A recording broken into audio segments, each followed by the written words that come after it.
What's good, people? Agent Juice reporting for duty. Today's video is about how I like cartoons. And so that being said, I thought it would be nifty to show you guys behind me is Cartoon Network Studios. And it's actually two different buildings. This one right behind me is kind of considered the main building. This is where Steven Universe is made. I believe Adventure Time was also made here as well. These little umbrella doodly bops up here on the roof are part of a, I don't know what you call that, like a sweet pavilion thing. There's a bar and all that stuff. They throw parties up there. That's all I know. That sounds pretty cool.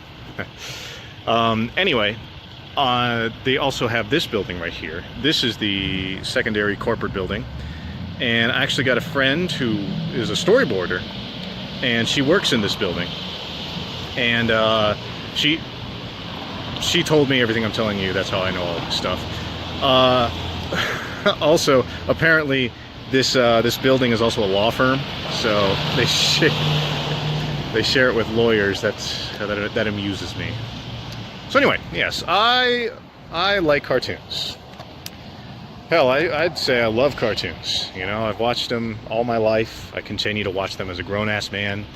I will watch them when I'm old and gray with a big old snowy white Santa Claus beard. And I love them so much because they evoke an emotion in me that live action really can't. And kind of the best way I can describe it is, you know, that saying that's something where they say, like, no one ever seems older to you than sixth graders were when you were in first grade, right? That idea of how these kids are, like, even though you're kind of close to age, they seem larger than life because your tiny interpretation of them is more impactful to you than the actual reality of they're probably only 5 or 6 years older than you. But that didn't matter. You know, that didn't matter. Your interpretation is what mattered. And to me, cartoons evoke that same sensation in me in ways that even, you know, some fantasy live action can't. There's some exceptions, you know, like Lord of the Rings really gives me that feeling. But like overall, cartoons evoke that sensation to me much more than live action.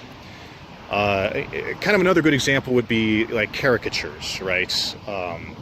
How cartoons will caricaturize, for example, like famous celebrities, like, you know, Arnold Schwarzenegger, right? There's so many Arnold Schwarzenegger parodies in cartoons. You know, off the top of my head, you got like Jorgen von Strangle from Fairly Odd Parents. You got that one fish, the mutant fish from that one episode of Grim Adventures of Billy and Mandy. You know, the air is getting thinner. That one. And what they're doing is they're pulling aspects of Arnold Schwarzenegger, interpretations of who he is, and then amplifying them to a ridiculous degree that cartoons are really good at doing. And because of that, they strike, for me, on probably some for some of you guys as well, but they really strike at that visceral sensation of what you interpret any given situation to be. It's being a kid again, looking at those big old sixth graders, right?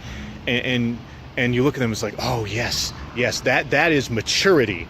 You know, the same way you look at that fish and say, oh yeah, that's Arnold Schwarzenegger. You know, this embodiment of muscly men, right? And so I just love that. You know, I love being able to feel that visceral sensation.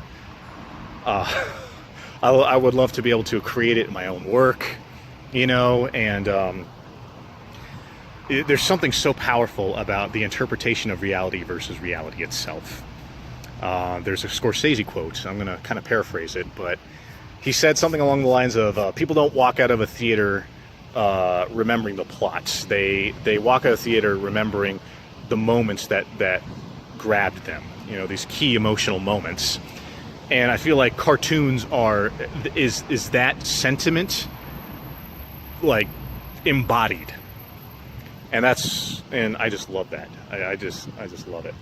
I don't love it when when interpretation of reality versus reality is used in the real world, because, you know, we get kind of messy situations. But in fiction, it's beautiful. That's like, that shit's like crack to me. It's like catnip. Ugh, love it. So that's why I love cartoons, you know. Okay, I'm gonna wrap this up because it is very, very, very warm here, and I wanna feed myself. So I'm glad you stuck to the end of the video. Do the normal nonsense of liking, subscribing, ringing the bell, and if you're watching this 10 years in the future where the website has changed, do that new thing that they're making us do. Also, check out the Teespring shop. Buy yourself a nice t-shirt. Got to shill that, right? I'm actually going to provide a link to my intro video in the description below, and the intro video will have a link to the Teespring shop in its description. And I'm doing that leapfrog nonsense because YouTube actually doesn't like it when you put external links in multiple videos. The analytics will punish you for it, and I don't want to be punished. So yeah, thanks for sticking around. I hope to see you guys in the next video, and until then, deuces.